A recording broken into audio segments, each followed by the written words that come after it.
top story, I did a special piece on salviosis. Now, the person I got to interview, his name is Douglas Ogilvy. Douglas may look like an average college student from a distance. However, after having a week of hanging out with him and really getting to know what happens during his life, I found out that this was not the case. Now, tell me, Douglas, when did you first start seeing signs of salviosis? Well, actually, I was about 4 years old when I finally realized that something was different. It was about the time I was going to preschool, and I noticed all the kids were eating differently than I was.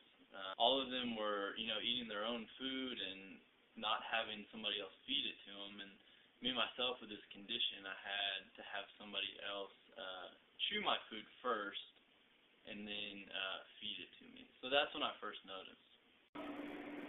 Hey man, will you do me a favor? Yeah. I have salviosis and I can't produce any saliva. I have to have somebody chew my food and then eat it. Do you mind doing that? Chew it with my mouth? Yeah. I'm like feed it to me. Is that cool? Yeah. Alright. Take a big bite, yeah, I'm real hungry. I haven't eaten all day.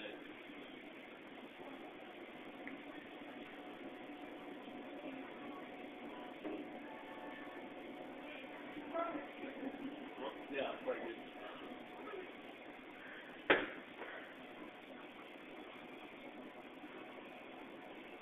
How about good?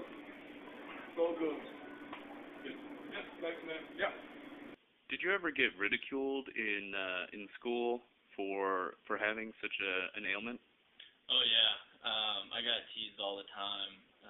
It was pretty bad. Just the names that some kids would come up with about this condition. Gosh.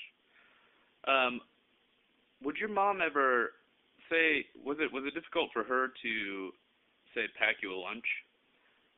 Did she ever chew things before and put it in little plastic baggies for you, anything like that? Yeah, that's pretty much what she had to do every morning, which I know was hard for her because she had to pretty much eat everything that I was going to eat for that day, but then just repackage it. So I'm sure it wasn't great to eat a full turkey sandwich at 6:30 in the morning and then throw it up basically into a little baggie.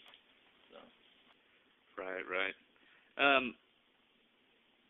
Now, I've seen you drinking sodas and lemonade, but you don't drink those either. You have someone else spit those into your mouth. Why is that exactly? Yeah, you know what? It's this thing.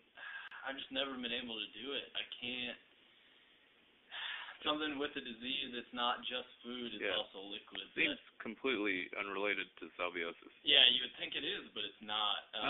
Maybe just a mental thing that I've come up with, but it's really hindered, times at practice when I just want to drink a water and I have to ask one of my teammates, like, hey, will you drink it first? Or just any time at school or, just whenever. It stinks.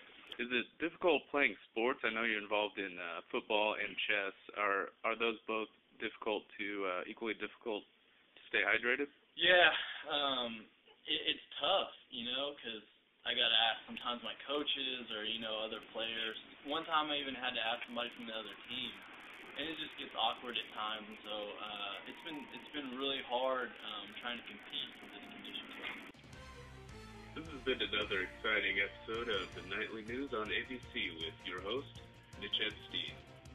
Join us next week when we take an even closer, more in-depth look at the life of a victim of salviosis, killer disease.